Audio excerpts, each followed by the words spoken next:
everyone. This is a remake of an old video, and it is about AI and why AI problems are human problems. I wanted to start with a personal example.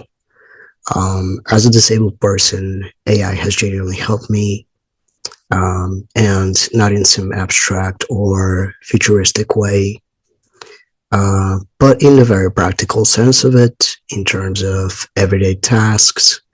It has helped me to structure any documentation that I need to understand, to fill out forms, to fill out documents, break down really overwhelming bureaucratic tasks, to translate institutional issues into something usable. And of course, whenever I need to explain something, or whenever I need to organize my thoughts as well. It doesn't replace me, right? It doesn't think for me. It doesn't make decisions for me. It's all up to me to come to my own conclusions, to discern situations, to choose the most optimal direction or outcome. And it does reduces all friction in systems that were never built for people like me in mind. And that's important because those systems themselves were never efficient. We need to clarify that they were difficult long before AI existed. And bureaucracies to have a long history of penalizing human diversity. Welfare systems have required overwhelming to even harmful performance just to survive. So institutions have already prioritized efficiency over and cost control, and over risk reduction, and also have treated human complexity as redundant. So when people say AI is harming people, I think we need to be just a little bit more precise about this, because AI itself didn't design those systems, whether they're benefit systems, whether they're policies.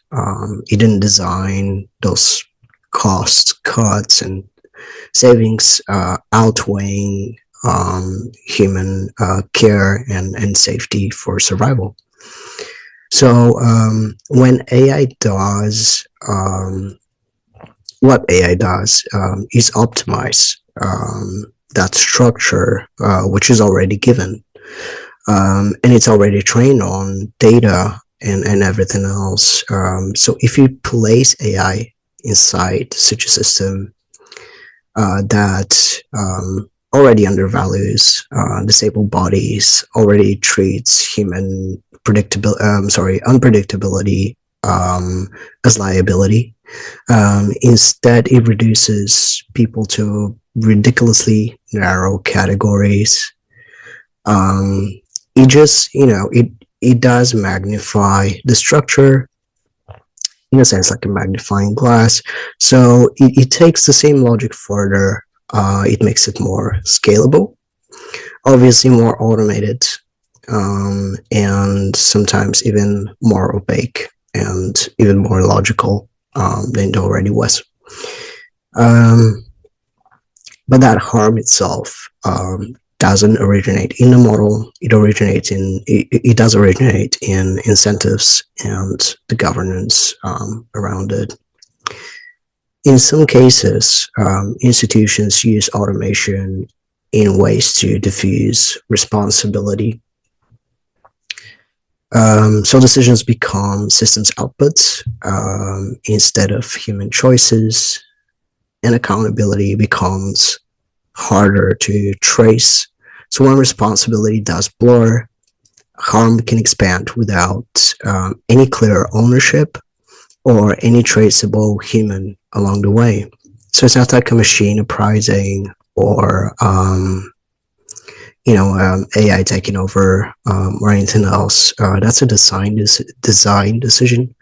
It's a deliberate design choice by the responsible institutions, governments, etc.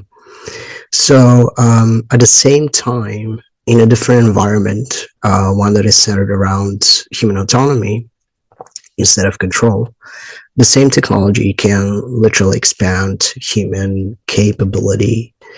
It can support people navigating systems and complex structures.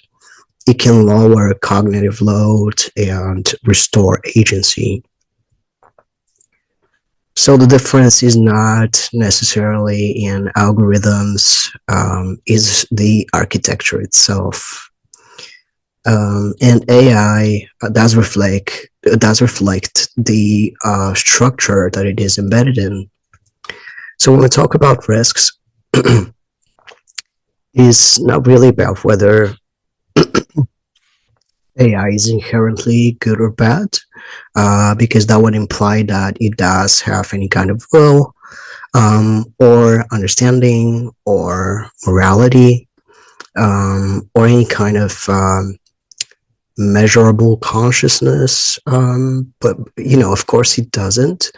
And the real question is whether the human systems around it are accountable, whether they are coherent, whether they are moral, and build around dignity rather than extraction and survival.